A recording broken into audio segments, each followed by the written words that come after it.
The objectification of women, the reduction of women to their physical attributes or roles as objects for others' pleasure and gain, has existed for centuries, rooted in the cultural, social, and economic structures of society. From ancient civilizations to modern times, women's bodies and identities have often been defined by others, primarily men. While significant progress has been made toward gender equality, women continue to face objectification in both subtle and overt ways in today's world.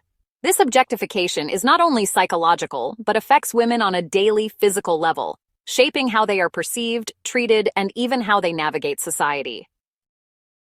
The history of objectifying women can be traced back to ancient societies, where women were often viewed as property or assets.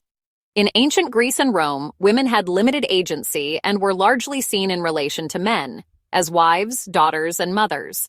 The Greek philosopher Aristotle referred to women as naturally inferior to men, a sentiment that was widespread in the ancient world.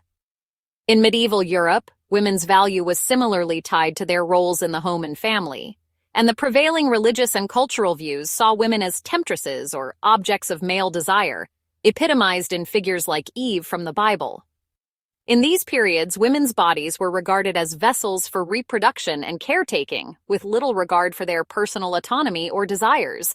The idea of a woman's body being an object for male pleasure was well established in art, literature, and even law. As society progressed, particularly in the 19th and 20th centuries, objectification of women became deeply embedded in modern consumer culture. With the rise of industrialization and mass media, the commodification of women's bodies accelerated. The image of the ideal woman became increasingly linked to consumerism, with advertisements, movies, and magazines portraying women as objects of beauty, sexuality, and domesticity. The Victorian era, with its ideals of modesty, still relied heavily on the image of women as passive, pure beings, to be admired from afar or used as symbols of moral superiority. In the 20th century, Hollywood and advertising further entrenched objectification through portrayals of women as sexualized beings whose worth was tied to their attractiveness and ability to please men. The feminist movements of the 1960s and 1970s challenged these norms, but objectification remained prevalent in mainstream culture.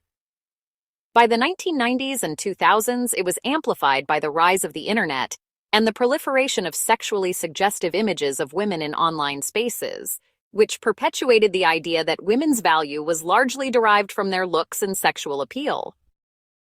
In contemporary society, women continue to be objectified, though the methods have evolved. On a societal level, women's bodies are often commercialized in everything from advertising to social media. The objectification is perpetuated by social media platforms, where the emphasis on appearance is heightened, with women frequently judged and valued based on their looks. The phenomenon of Instagram culture, for instance, exacerbates the idea that women need to present themselves as visually appealing, often at the cost of their true selves. Objectification also manifests in the workplace, where women are often reduced to their gender or appearance rather than their abilities. It is not uncommon for women in corporate settings to have their intelligence or work ethic dismissed in favor of assumptions about their personal lives, such as claims they have slept their way to the top. As I've experienced, even women in positions of power are not immune to the assumption that their success is due to something other than merit. Women navigating this world often have to conform to or manipulate their behavior to avoid threatening men, which can include acting less intelligent or more passive. The pressure to avoid coming across as too assertive is often a survival tactic in corporate spaces, where women are expected to maintain a delicate balance between leadership and likability, with the latter often associated with being approachable, non-threatening, and subservient.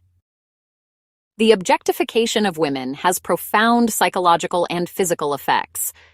On a psychological level, constant objectification can lead to a diminished sense of self-worth, anxiety, and depression. Studies show that women who are objectified tend to internalize these perceptions, which can lead to body dissatisfaction and low self-esteem.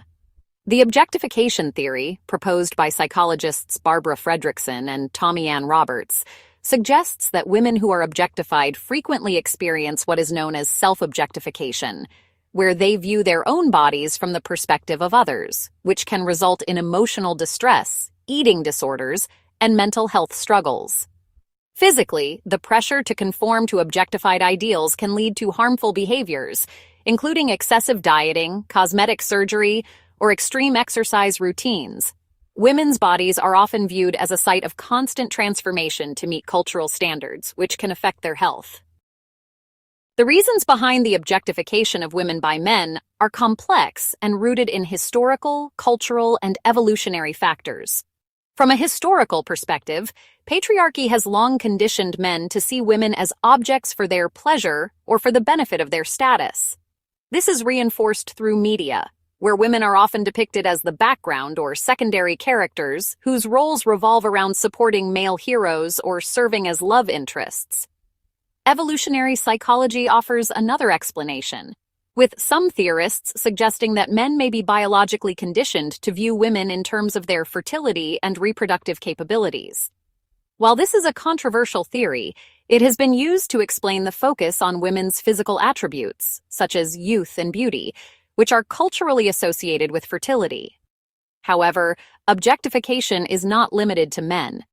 Women also contribute to objectification, whether through reinforcing gender stereotypes in media or adhering to societal expectations of beauty. Women, in some cases, internalize these standards, leading to a cycle where both genders contribute to the perpetuation of objectification. The objectification of women is deeply embedded in the structures of society, and although progress has been made in terms of gender equality, the idea of completely eradicating it seems unlikely in the near future. As long as media, advertising, and culture continue to perpetuate certain ideals about women's bodies and roles, objectification will persist. However, ongoing feminist movements, advocacy for body positivity, and shifts in how women portray themselves are slowly challenging these narratives. Women continue to fight for autonomy over their bodies, minds, and destinies, but the road to genuine equality and respect is still long and filled with obstacles. Ultimately, societal change is needed to alter how women are viewed, both by men and by women themselves. It requires a dismantling of patriarchal structures and the elevation of women beyond their physical appearances and roles as objects of desire.